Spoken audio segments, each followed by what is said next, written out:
Hello students, welcome back to my YouTube channel. Today we will do next poem, that is The Cheerfulness Taught by Reason, written by Elizabeth Barrett Browning, from your book A Rainbow of English, Class 12, Punjab School Education Board, in the subject of General English. तो बच्चे, ये जो poem है वो बहुत ही एक खूबसूरत message जो है वो हमें कन्वे करती है। ये छोटी सी पोएम है, लेकिन ये जो मैसेज है वो बहुत बड़ा दे रही है। ये मनुष्य को कहती है कि हमें जीवन में जो है वो आशावादी होना चाहिए। प्रॉब्लम्स कितनी भी बड़ी क्यों ना हो, हमें हारना नहीं चाहिए, बल्कि एक योद्धा की तरह लड़ते हुए आगे ही आगे बढ़ते रहना चाहिए और एक पॉजिटिव एटीट्यूड के साथ हमें इसे जीना चाहिए, इसे देखना चाहिए। तो चलिए करते हैं ये point. I think we are too ready with complaints. इसमें जो कवित्री है वो बोलती हैं कि मुझे ये लगता है कि हम हमेशा ही जो है शिकायत लेके बैठे रहते हैं in this fair world of gods, परमात्मा के इस खूबसूरत दुनिया में। हमारे पास चाहे कितना मर्जी कुछ हो, लेकिन अगर थोड़ी सी भी कहीं कोई कमी रह जाती है तो हम ज़िंदगी से शिकायत करना शुरू कर देते हैं। Had we no hope indeed beyond the zenith and this love of yon grey black of sky. तो फिर इसमें जो कवित्री हैं वो कहती हैं कि अगर हमें आकाश के सर्वोच्च बिंदु एवं काली ढलान के पार जाने में कोई आश ना हो तो क्या हम निराश हो जाएंगे? वी माइट ग्रो फेंट टू म्यूज अपॉन एटर्निटीज कंस्ट्रेंट। अब क्या कहते कि म्यूज मीन्स होता है कि सोचना। क्या हम ये सोचना शुरू कर देंगे कि जो परमात्मा है उसने हमारे रास्ते में बहुत सारी रुकावटें जो हैं वो खड़ी कर दी और हम फेंट हो जाएंगे, निराश हो जाएंगे। राउंड आर एस्पिरेंट सोल, हमारे उन इच्छाओं के प्रति जो हमारे दिल में हैं, जो हमारी मतलब हम मन में रखते हैं कि हाँ मेरी ये इच्छा जो है वो पूरी हो जानी चाहिए, लेकिन अगर वो इच्छा पूरी नहीं होती तो उसके लिए हम परमात्मा को दोष नहीं देंगे, क्योंकि अक्सर ये होता है कि अगर हमारी कोई इच्छा पूरी नहीं हुई या हर किसी काम में हम सफल नहीं हुए तो कहीं ना कहीं हमारे एफर्ट में ही कमी होती है।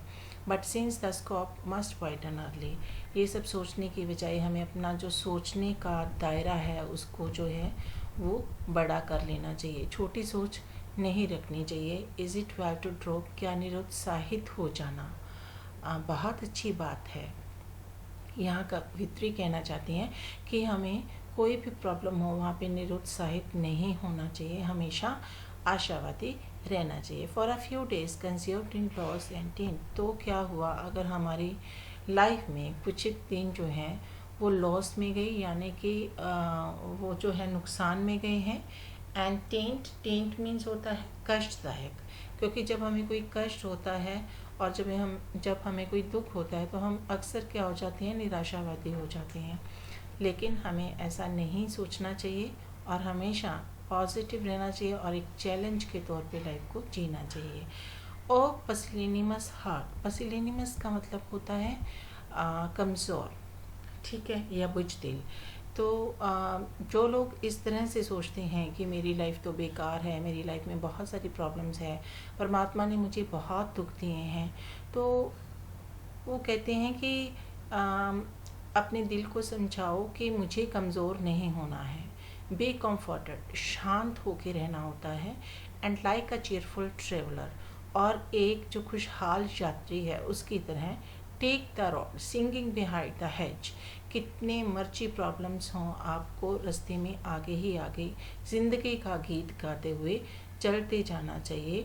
But if the bread be bitter and thine in and thou unshot to meet the flames, at least it may be said, because the way is short, I thank the God. फिर वो कहते हैं कि what if the bread be bitter and thine in, कहते क्या हुआ कि अगर आपकी सराय में आपको खाना जो है वो बिटर मिल रहा है। बिटर मीन्स कड़वा नहीं होता, यानी कि आपकी लाइफ में कुछ एक एक्सपीरियंसेस जो हैं वो कड़वे चल रहे हैं, आपको प्रॉपर जो आप चाहते हैं वो सब कुछ नहीं मिल रहा है। And thou unsure to meet the friends, unsure का मतलब यहाँ पे हम बोलेंगे कि जो बिना जूते के जब आपको चलना पड़े, without shoes. To meet the flints, flints होती हैं स्टोन्स, ठीक है।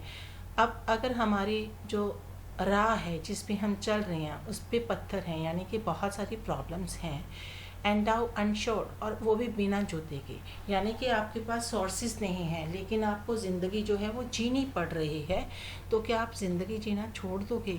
अगर रास्ता आपका पथरीला है तो क्या आप उस पर चलना छोड़ दोगे? नहीं। At least it may be said, आपको एटलीस्ट ये बोलना चाहिए, because the way is short I thank the God. दी मतलब होते यू, ठीक है। तो फिर हमें परमात्मा का शुक्रिया अदा करना चाहिए कि हे भगवान, शुक्र है कि मेरी लाइफ का थोड़ा समा जो था वो मुश्किल का है, इसे मैं काट लूँगा आपकी ब्लेसिंग्स के साथ। तो ये एक ब्यूटीफुल पोइम थी, छोटी पोइम थी, लेकिन संदेश जो है वो बहुत अच्छा देती है कि हमें हमेशा लाइफ में जो है आशावादी रहना चाहिए। So this was all about this poem. I hope that you might have understood this poem and you will definitely implement these thoughts in your own practical life, right? So see you next time with a new topic, with a new video. Till then, goodbye. Have a nice time.